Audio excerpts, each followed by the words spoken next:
को दे दें श्रीलंका में हालात अबतर। श्रीलंका में हालात अबतर। सरकारी रिहायशगाह पर मुजाहिरीन का धावा।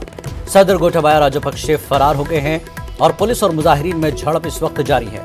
100 से जायद मुजाहिरीन जख्मी हो गए हैं। रानिल विक्रमसिंघे ने हंगामी मीटिंग बुलाई है। तो श्रीलंका में हालात अब से बदतर है, बद से बदतर हो रहे हैं और सरकारी रिहायशगाह पर मुजाहिरीन ने हल्ला बोल दिया है। सदर गोटाबाया राजपक्षे फरार हो गए हैं मुजाहिरीन के गुस्से को देखते हुए। तो इस वक्त मुजाहिरीन का गुस्सा फूट पड़ा है। सरकारी रिहायशगाह पर मुजाहिरीन ने धावा बोल दिया है। सदर गोटाबाया राजपक्षे फरार हो गए हैं। पुलिस और मुजाहिरीन में झड़प जारी है। 100 से ज्यादा मुजाहिरीन जख्मी हुए हैं। रानिल विक्रमसिंघे ने हंगामी मीटिंग बुलाई है कि किस तरह इस पूरे मुजाहरों को कंट्रोल किया जाए। तो हालात ठीक नहीं हो रहे हैं श्रीलंका में। माशी तौर पर भी बुरे हालात से गुजर रहा है श्रीलंका, जिसकी वजह से मुजाहिरीन सड़कों पर है और इस वक्त सरकारी रिहायशगाह पर भी मुजाहरे किए जा रहे हैं। सरकारी रिहायशगाह पर मुजाहिरीन ने धावा बोल दिया है। तो हालात बद से बदतर हैं श्रीलंका में।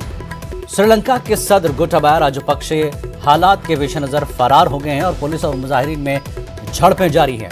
100 से ज्यादा मुजाहिरीन इस झड़पों में जख्मी हो गए हैं। रानिल विक्रमसिंघे ने इन हालात को कंट्रोल करने, हालात को काबू में करने के लिए और मसाइल का हल ढूंढने के लिए हंगामी मीटिंग तलब की है।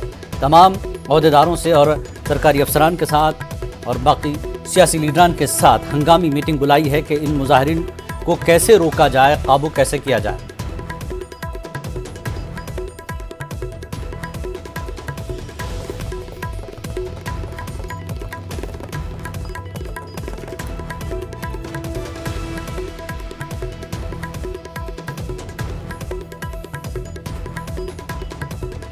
तो इस वक्त हालात बद से बदतर हैं श्रीलंका में।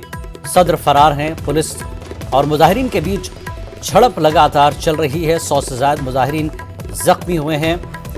मीटिंग बुलाई गई है इन हालात को कंट्रोल करने के लिए। रानिल विक्रमसिंघे ने हंगामी मीटिंग बुलाई है ताकि मुजाहिरीन को काबू में किया जाए, मुजाहिरीन को समझाया जाए कि हालात को कैसे कंट्रोल किया जाए। तो सरकारी रिहायशगाहों पर लगातार धावा बोल दिया है